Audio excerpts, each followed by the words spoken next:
Being able to wake up in your own bed wherever you decide to be, kicking the doors open and seeing the most beautiful sunset or sunrise and waves peeling right outside your door, literally. I think those are some of the biggest payoffs of living in a van. My name is Ben Moon. I'm a filmmaker and photographer. I have a 2016 Ford Transit. I was first a photographer back in 2001. I started shooting for Patagonia. I was living in my van at the time. I was always shooting the behind the scenes things, like the culture and the lifestyle behind whatever I was doing. I became really fascinated by people, especially after I got sick myself.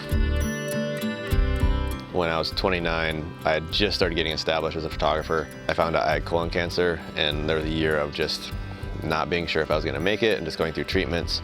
During that time when I couldn't do all the things I loved, I started realizing how much human connection and friendship meant, and that's when I became more fascinated with portraiture, with storytelling. I definitely think living on the road helps you meet other people. It enables a little more freedom and allows me to be more flexible with my schedule, which I really love because I hate making plans. Some areas it's really hard to find quiet places to park, but I've kind of learned how to roll into a place, put covers over the windows and fall asleep, and I can find a place to sleep almost anywhere. They have earth magnets there, so I can just close it up. From the outside, it looks like it's just tinted really dark, and so it's kind of for urban stealth camping. I'm in the middle of writing a memoir right now, and I needed to kind of just like strip things away and focus on that.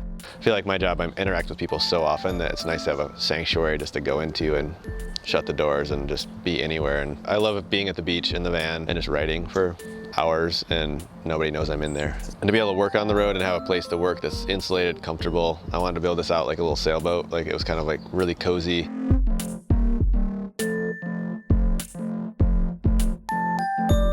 We didn't have a lot when I was growing up, but my dad learned how to build everything we needed. My dad's always built all the homes I've lived in, and so being able to have that sort of a cozy cabin sailboat feel was important to me. I would say it took me a solid 3 or 4 months of working continuously to actually build this thing out. The trouble with building out yourself is you don't have templates for anything, and everything's just custom, and it takes a long time. If someone is starting this process, I would tell them, if you think it's going to take a month, it's going to take 3 months. In a van, it's all problem solving. How can you make this the most comfortable space possible in a really small, condensed space that you can't really do a lot? I just really wanted a fixed bed platform that I could store everything under and nothing would be sliding around and flying everywhere. If you live on the beach and you have a dog, having the right comforter is huge because it's like you got to be able to shake the sand out of that thing. So I knew being a filmmaker and a photographer, I have to answer a lot of emails, so I needed a place to like sit and write and work and edit, and so I needed a comfortable bench to sit at and also a table that could slide away when I didn't need it, but a really nice workspace. Also, I needed enough power to charge everything. I mean, this is a production vehicle essentially, and I needed to be able to power all the cameras and stabilizers and Ronins and drones and everything we need to make a film happen.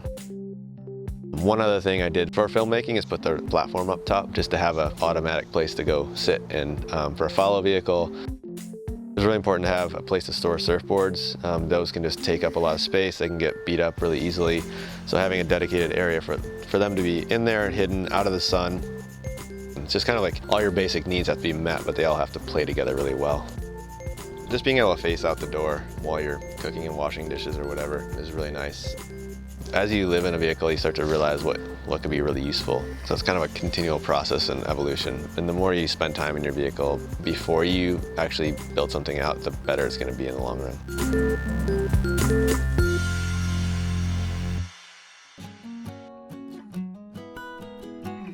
Most amazing things about being in a van, having survived cancer, a lot of people don't talk about is, when you survive cancer, it's not over. You have to like cope with all the clearing of all the chemicals they pumped into you and all the healing of all the surgeries and, the radiation burns. And I mean, chemo almost kills you, and so you have to just detox so hard from everything. But it's also the emotional scars of that. It's easy to dwell on the fact that like every little ache and pain could be a recurrence.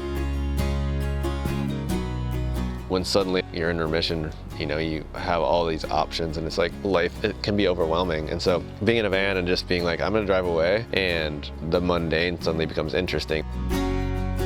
I mean, one of the most beautiful things about living in this country is like the fact that you can hit the road and drive and be in a completely changed environment. And so you can leave a lot of those things behind. And I'm not an advocate for running from your problems, but a perspective shift and a landscape shift and meeting new people can really help you recognize that what you're going through isn't maybe that important. And maybe in the grand scheme of things, you've got it pretty well.